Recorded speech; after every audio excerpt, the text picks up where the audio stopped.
So hello guys, आज हम करने वाले हैं कॉलपिट्स ऑसिलेटर की बात। तो जो कॉलपिट्स ऑसिलेटर है बहुत सिंपल वर्किंग है। आपको मैं समझाता हूँ बहुत आसान वर्डिंग्स में। आप देख सकते हो ये इसका सर्किट डायग्राम है। यहाँ पे वीसीसी है। यहाँ पे जो ये वीसीसी सप्लाई है, यहाँ से वोल्टेज हम इनपुट करेंगे, ठीक है, सप्लाई देंगे। यहाँ पे आरएफसी है, radio frequency choke coil, capacitor है, ट्रांजिस्टर है। यहाँ पे दो आपके पास जो आर्मन ऑटो रेजिस्टेंस है, ये क्या करते हैं कि यहाँ पे वोल्टेज डिवाइडर का काम करते हैं, जिससे कि हमारी जो इस सर्किट की जो बाइसिंग है वो प्रॉपर हो सके। इसके लिए हम ये दो रेजिस्टेंस को ऐसे लगाते हैं। आर ई क्या करता है कि यहाँ पे सर्किट का ऑपरेटिंग पॉइंट स्टेबल रहे, है ना, तो उसको मेंटेन करने के लिए आर ई लगाते हैं। सी ई क्या करता है, इस एम्पलीफायर के गेन को बढ़ाता है, ठीक है। तो एक्चुअली होता क्या है, सबसे पहले यहाँ से वीसी से अब इसकी वर्किंग देखते हैं, ठीक है। बड़ा सिंपल है, इसको आप लिखोगे तो वहीं पे आपकी जो वर्किंग है कंप्लीट एक तरीके से आप लिख सकते हो। इसमें आप खाली समझ जाओ।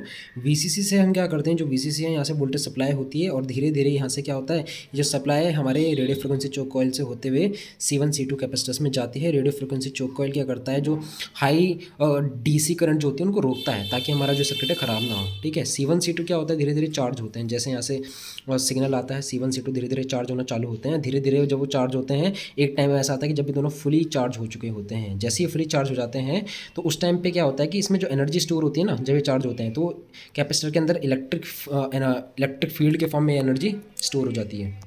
कैपेसिटर जब फुली चार्ज होते हैं तो धीरे धीरे फिर ये डिस्चार्ज होना चालू होते हैं, और जब ये डिस्चार्ज होना चालू होते हैं तो ये जो इंडक्टर्स लगे हुए हैं, ये इंडक्टर्स चार्ज होना चालू हो जाते हैं। और एक टाइम ऐसा आता है कि जब कैपेसिटर फुली डिस्चार्ज हो जाते हैं और इंडक्टर फुली चार्ज हो जाते हैं, और इंडक्टर जब फुली चार्ज हो जाते हैं तो इनमें क्या होता है, जो एनर्जी होती है मैग्नेटिक फील्ड के फॉर्म में स्टोर हो जाती है, ठीक है।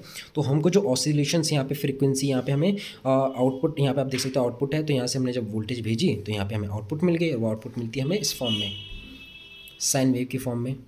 लेकिन ये आउटपुट जो होते हैं आप देख सकते हो धीरे धीरे क्या हो रहे हैं, डिक्रीज़ होते जा रहे हैं इस तरीके से। तो इसके ऑसिलेशन डैम्प्ड ऑसिलेशन इन्हें हम बोलते हैं, क्योंकि धीरे धीरे वेव जो होती है बहुत इसका एम्पलीट्यूड कम होता रहता है, एक टाइम पे वेव जीरो हो जाती है। तो फिर क्या काम है, तब हमको चाहिए कि हमें डैम्प्ड ऑसिलेशन नहीं चाहिए, हमें चाहिए अनडैम्प्ड ऑसिलेशन। हमें ऐसे साइन वेव चाहिए जो टाइम के साथ स्टेबल रहे। तो उसके लिए ये वाला जो पार्ट है वर्क करता है ना, क्योंकि अभी तो हमने सिर्फ इसकी वर्किंग देखी, इसका वर्किंग कहाँ है, अब होता है चालू। तो होता ही है कि यहाँ से हमें वेव तो ऐसे मिल रही है आउटपुट से, तो हम क्या करते हैं कि यहाँ से आप देख सकते हो, इसे हम बोलते हैं फीडबैक। यहाँ से जो हम सिग्नल्स हैं वापस से इसको फीडबैक करके डालते हैं यहाँ, और ये कैपेसिटर होता है। और ये जो कैपेसिटर है ये कपलिंग कैपेसिटर है, क्योंकि ये क्या कराता है, इस ट्रांजिस्टर के बेस से इस कैपेसिटर को कपल कराता है, यानी कि कनेक्ट कराता है। तो धीरे धीरे जब यहाँ से जब सिग्नल यहाँ जाते हैं कैपेसिटर में, जिसको आप CC भी बोल सकते हो, ये कैपेसिटर जो है तब धीरे धीरे चार्ज होना चालू होता है, और जैसे चार्ज होकर यहाँ पर आता है ट्रांजिस्टर के बेस पे, तो वो क्या हो जाता है, एम्पलीफाई हो जाता है। और जैसे ही वो एम्पलीफाई होता है तो फिर वो हमारा सिग्नल वापस से यहाँ आता है और आउटपुट में हमको मिल जाता है। और आउटपुट में जब हमें मिलता है तो वो इस फॉर्म में मिलता है, बिल्कुल एकदम अनडैम्प्ड ऑसिलेशन। तो इस तरीके से क्या होता है, ये पूरी वर्किंग है आपके पास कॉलपिट्स ऑसिलेटर की, ठीक है। वैसे अगर आप जानना चाहोगे तो वैसे बहुत डीप और हो सकते हैं अगर हम इसे समझेंगे इन टर्म्स ऑफ दिस कि कैसे एम्पलीफाई हो रहा है, ठीक है।